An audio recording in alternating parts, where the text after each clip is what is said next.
Καλώς ήρθατε σε νέο επεισόδιο Γυρίζοντας. Και θα ήθελα να σας ρωτήσω πόσοι από εμάς όταν αισθανόμαστε φόβο λέμε πήγε η ψυχή μου στην Κούλουρη. Εμείς λοιπόν δεν κάναμε τίποτα παραπάνω από το να έρθουμε στην Κούλουρη. Και η Κούλουρη ξέρετε ποια είναι, η Σαλαμίνα. Γι' αυτό λοιπόν απολαύστε το νέο επεισόδιό μας από τη Σαλαμίνα.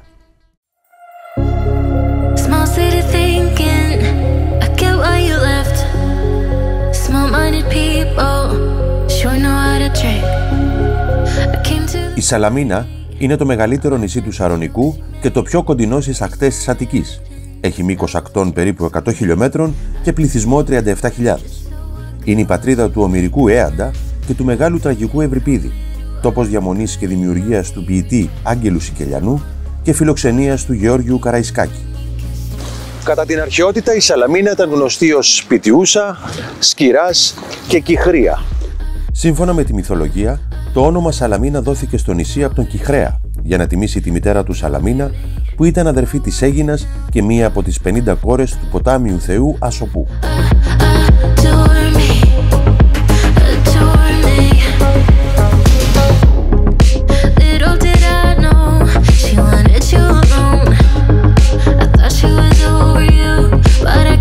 Το νησί ήταν ήδη γνωστό από την αρχαιότητα με την ονομασία Κούλουρη, που προέρχεται από το ακρωτήριο Κούλουρη Σάκρα, τη σημερινή Πούντα, στην οποία ήταν χτισμένη η αρχαία πόλη και το λιμάνι του 4ου αιώνα π.Χ. Όταν θέλουμε να πούμε μια φράση για κάτι που μας φόβησε πολύ, λέμε πήγε η ψυχή μου στην Κούλουρη. Στην αρχαιότητα η Σαλαμίνα λεγόταν Κόλουρης και αργότερα με τα χρόνια άλλαξε σε Κούλουρη. Όταν υπήρχε κίνδυνος εισβολής στην Αθήνα και στα περίχωρά της, γινόταν κάτι σαν εκένωση και έφευγε ο άμαχος πληθυσμός, οι γυναίκες και τα παιδιά, και ερχόντουσαν εδώ, στην Κούλουρη.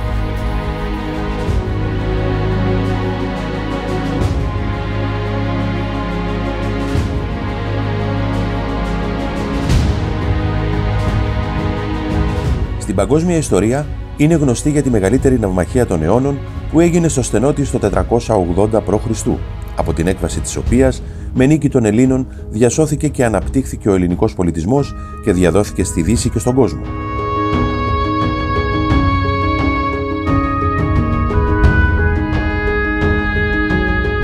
Βρισκόμαστε στον Δίβμο των Σαλαμινομάχων και είμαστε ακριβώς μπροστά στον θαλάσσιο χώρο όπου έγινε η μεγάλη μάχη της Σαλαμίνας το 480 π.Χ.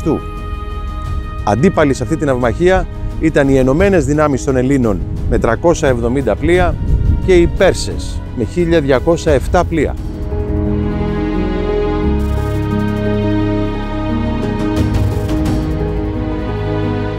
Αυτή τη θέση την επέλεξε ο Θεμιστοκλής για να ευνοήσει τα μικρότερα, τα γρηγορότερα και τα πιο ευκίνητα πλοία των Ελλήνων.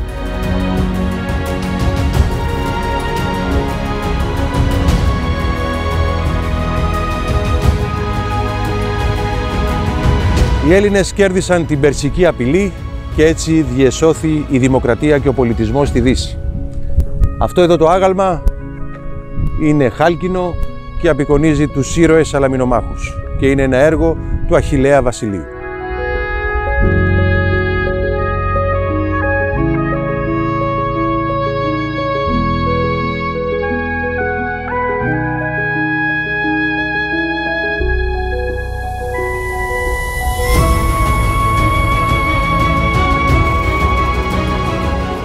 Πόσο κουραστικό γύρισμα, αλλά έχουμε τη λύση. Θα διαλέξουμε όμως ή σιροπιαστό ή με φιστίκι.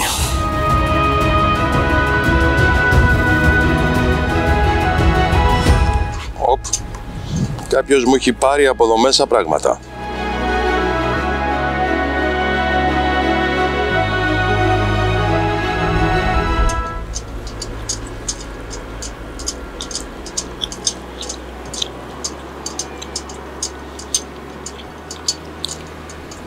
Θα καταστραφούμε από αυτές τις γεύσεις. Ισλή. Ό,τι καλύτερο.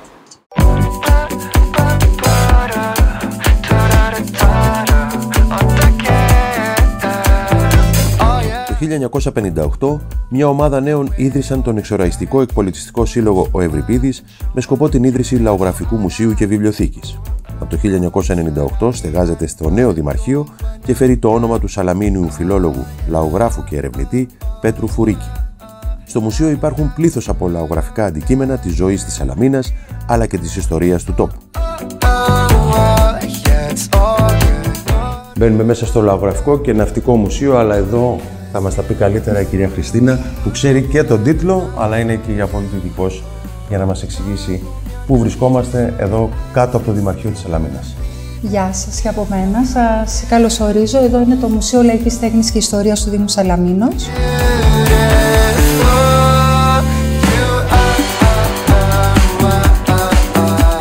Εδώ τι ακριβώς βλέπουμε? Θα αρχίσουμε. Εδώ είναι οι νηφικές παραδοσιακές φορεσιές της Σαλαμίνας. Η αριστερά είναι μια φορεσιά του 18ου αιώνα και η δεξιά είναι του 19ου αιώνα. Όπως ξέρουμε, οι φορεσιές είναι ένα σύνολο πολλών συνθήκων. Είναι οικονομικών, είναι καιρικών συνθήκων, τι καιρικές συνθήκες ας πούμε έχει το κάθε μέρος. Οικονομικών, να κάνουμε μια παρένθεση, 18ος, 19ος αιώνας υπήρχε ανάπτυξη στην ναυτιλία, οπότε και γι' αυτό υπήρχαν όλα αυτά τα ακριβά υφάσματα. Να πούμε ότι όντως είναι μια από τις πιο ακριβές φορεσιές. Πάνω στα ζυπούνια βλέπουμε είναι όλα με χρυσοκλωστή και ντυμένα με την τερζίτικη βελονιά, και οι ποδιές τις κεντούσαν οι γυναίκες στο τελάρο, πάλι με χρυσοκλωστή. Φοράει ένα πολύ όμορφο περιδέρεο εδώ πέρα η νύφη, το οποίο ονομάζεται Γιορτάνη. Είναι πλεγμένο με σταυροειδή πλέξη, δηλαδή ένα μεγάλο φυλαχτό στη νύφη. Και βλέπουμε πάνω έχει κοράλια, οι κόκκινες χάντρες είναι με κοράλια, η άσπρη είναι το μάργαρο το εσωτερικό του κοχυλιού και οι μεταλλικές είναι ασημένιες επιχρυσωμένες και τα φλουριά είναι ή ασημένια επιχρυσωμένα ή όλα χρυσά, αναλόγως στην οικονομική κατάσταση της κάθε κοπέλας. Και φοράει και τη λεγόμενη σκέπη, δηλαδή το πέπλο. Το λέγαμε σκέπη γιατί η νύφη πήγαινε σκεπασμένη στην εκκλησία.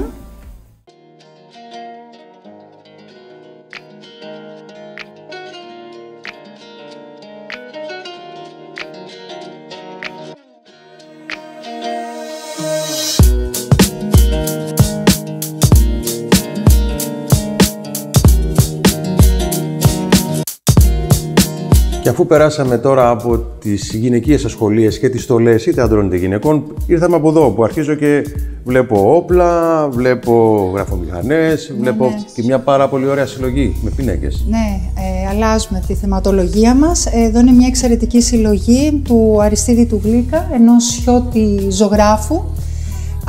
Το σημαντικό είναι ότι έχουμε αρκετούς πίνακες στη συλλογή μας, όπως υπάρχουν και πολλοί πίνακες σε αρχοντικά σπίτια της Σαλαμίνας, γιατί όπως σας είπα είχαν μια ιδιαίτερη σχέση με την ναυτιλία, υπήρχε ανάπτυξη και το σημαντικό είναι ότι μέσα από αυτά τα πλοία είναι κουλουριώτικα σκαριά, να το πούμε, και κάθε ένα έχει τη δική του ιστορία, όπως αυτό εδώ που ήταν από τα πρώτα. Το πετρελοκίνητο ήταν από το πρώτο επιβατικά που ήταν παλούκια πέραμα. Ναι, γι' αυτό λέω έχει το καθένα τη δική του ιστορία. Και να πούμε βέβαια κουλουριώτικα είναι λόγω ότι παλιότερα εδώ η Σαλαμίνα λεγόταν Κούλουρη. Και εμείς ακόμα κούλουρη, έτσι τη λέτε. Εννοείται Κούλουρη, εννοείται Κούλουρη. Σαλαμίνα μετά.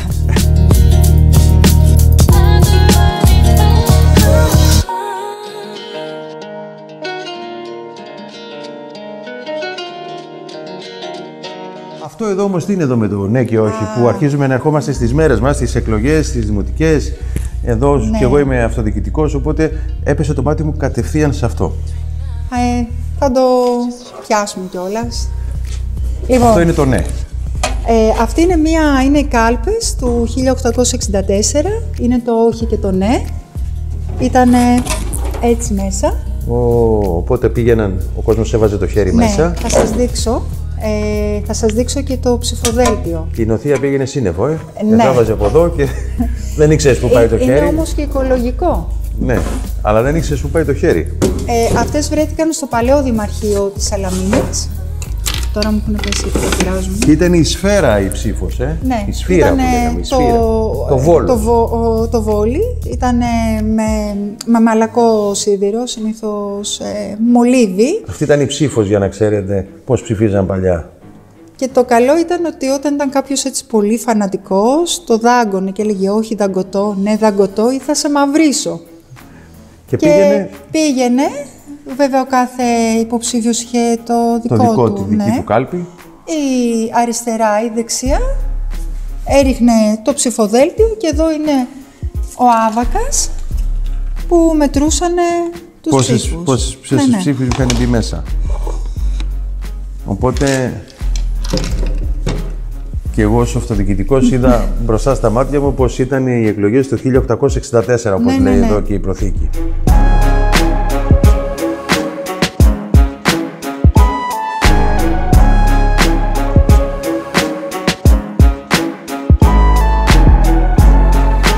Τώρα περάσαμε στην αίθουσα του Ναυτικού Μουσείου, αλλά και των επαγγελμάτων εδώ που υπήρχαν γενικά και στην Ελλάδα αλλά και στη Σαλαμίνα, να υποθέσω. Ναι, παντού τα ίδια ήταν. Εδώ πέρα δεξιά μας βλέπουμε την προθήκη που έχει να κάνει με την γεωργία, την αμπελουργία, αλλά έχουμε και μελισσοκομεία εκεί πέρα. Αυτό είναι η μελισσοκομεία? Ναι, είναι η Κυψέλη. Η Κυψέλη. Είναι μία Κυψέλη.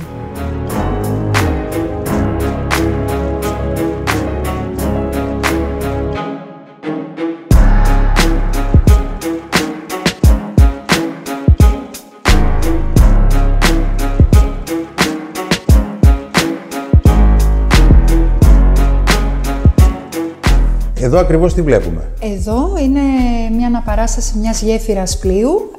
Μέσα στις προθήκες υπάρχουν διάφορα όργανα όπως εξάντες, διπαράλληλα, κομπάσα, πηξίδες, σκιάλια. Μάλιστα εκεί πέρα αριστερά είναι ένα πολύ ωραίο εργαλείο θεοδόλιχος που μετράει και αυτό τις αποστάσεις.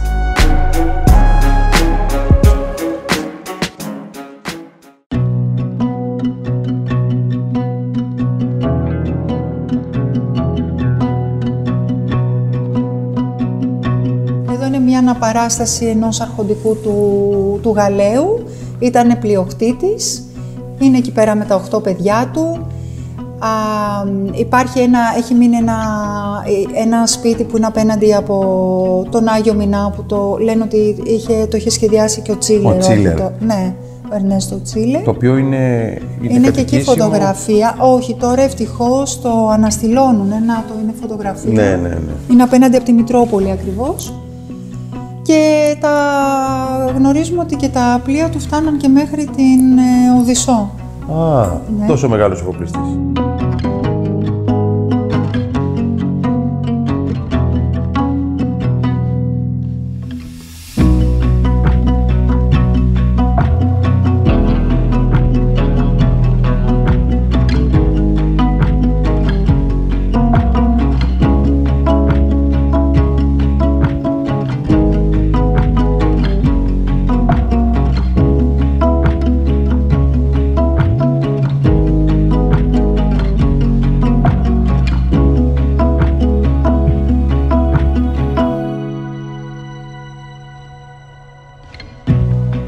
Το 1878 ο ναύσταθμος μεταφέρθηκε από τον Πόρο εδώ, στον όρμο της Φανερωμένης, σε αυτόν τον χώρο που βλέπετε πίσω. Χρειαζόντουσαν όμως και ένα δικητήριο, οπότε φτιάξανε ένα πολύ μικρό σπίτι εδώ πάνω στον όρμο και λειτουργήσε ως δικητήριο μέχρι το 1881, όπου ο ναύσταθμος μεταφέρθηκε στον όρμο των Παλουκιών.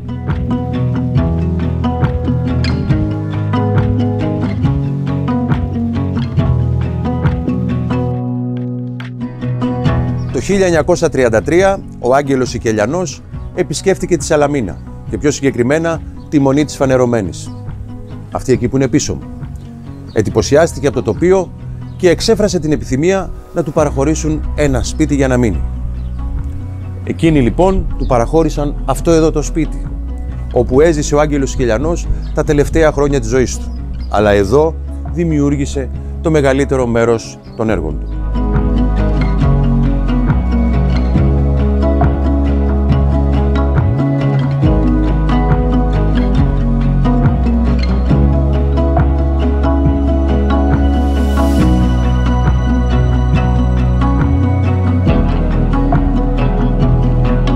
Σε αυτό το σπίτι στέγασε και την αγάπη του, αλλά και την ευτυχία του με την Άννα Καμπανάρη, τη γυναίκα του, από το 1938 έως το 1949. Όμως, το 1951, όπου ο Άγγελος Σικελιανός πέθανε, αυτό το σπίτι ερήμωσε.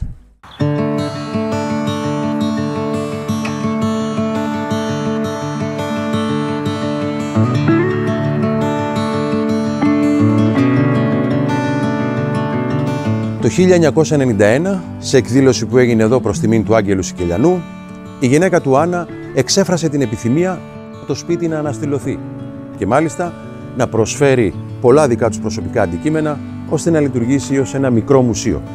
Όμως δυστυχώς η Άννα δεν πρόλαβε να το δει τελειωμένο, διότι πέθανε λίγες μέρες πριν από την αναστήλωση.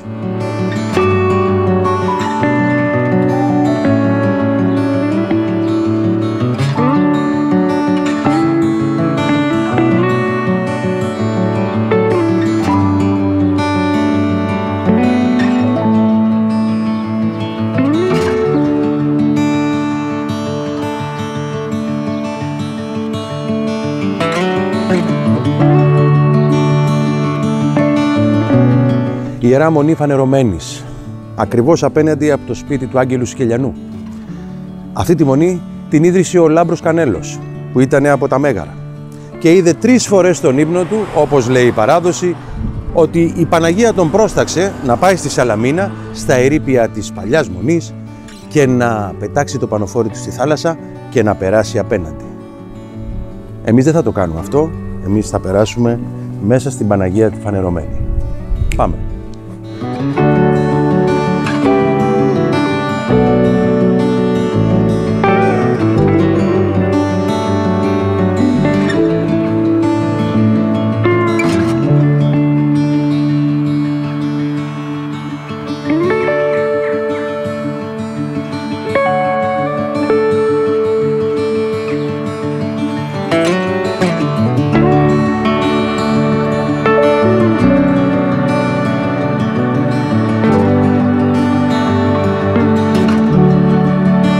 Στις 17 Μαΐου του 1640 ήρθε εδώ, έσκαψε με τη βοήθεια των κατοίκων και βρήκε την εικόνα της Παναγίας της Φανερωμένης.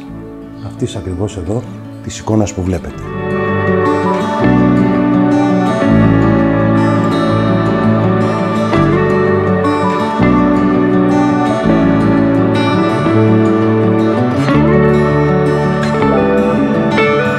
Το 1682 ο Κανέλος αναστήλωσε το ναό και ίδρυσε το μοναστήρι. Ο ίδιος έγινε μοναχός και ονομάστηκε Λαβρέντιος.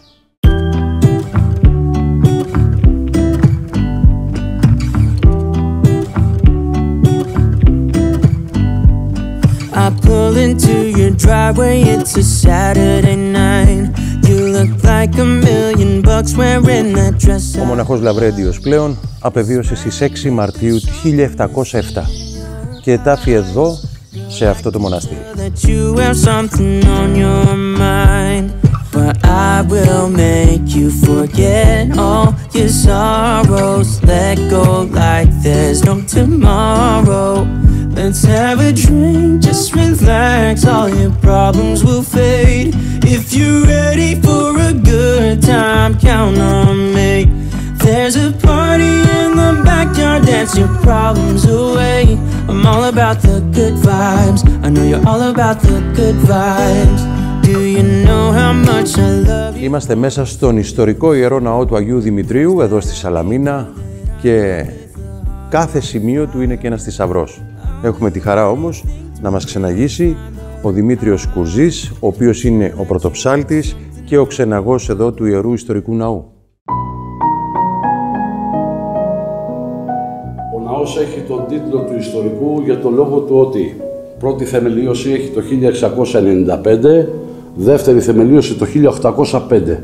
Άρα μιλάμε για ένα ναό προς τα τέλη του 16ου αιώνα, ένας ναός ο οποίος ήταν η πρώτη Μητρόπολη της Σαλαμίνας ως παλαιότερη εκκλησία του νησιού. Επίσης ιστορικός για το λόγο του ότι είναι ο μόνος ναός ορθόδοξος παγκοσμίως, στον οποίο μέσα φιλοξενείται τάφος Λαϊκού. Και ο τάφος Λαϊκού είναι ο τάφος του Γεωργίου Καραϊσκάκη, ο οποίος κατ' επιθυμία του ήθελε να έρθει να ταφεί εδώ, γιατί αν και Γιώργης αγαπούσε περισσότερο τον Δημήτρη.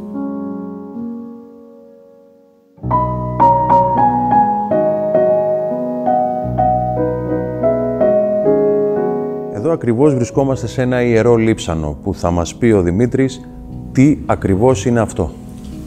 Έχουμε την ιδιαίτερη ευλογία, χαρά και τιμή να φιλοξενούμε στο ναό λείψανο του Αγίου Δημητρίου, το οποίο είναι τεμάχιο εκ του όλου λειψάνου το οποίο βρίσκεται στη Θεσσαλονίκη. Μπορώ να πω ότι είστε τυχεροί, γιατί αυτή τη στιγμή το λείψανο μυροβλίζει, το τζάμι από ό,τι βλέπετε είναι θολωμένο, ο Άγιος μυροβλίζει όποτε εκείνος θέλει και επιτρέψτε μου την έκφραση ποτέ κατά παραγγελία.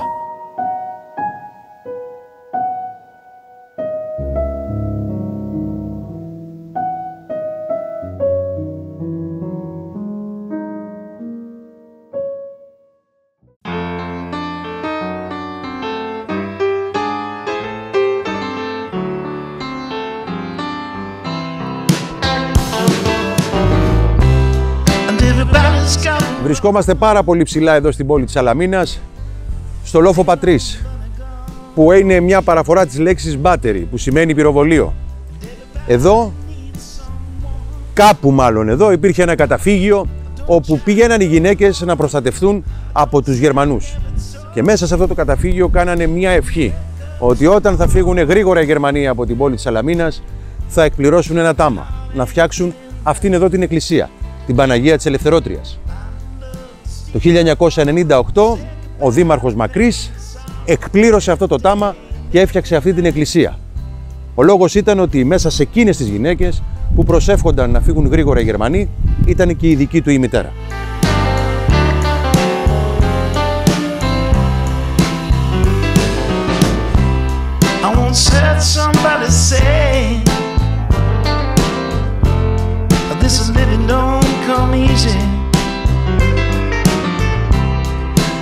Never found your way,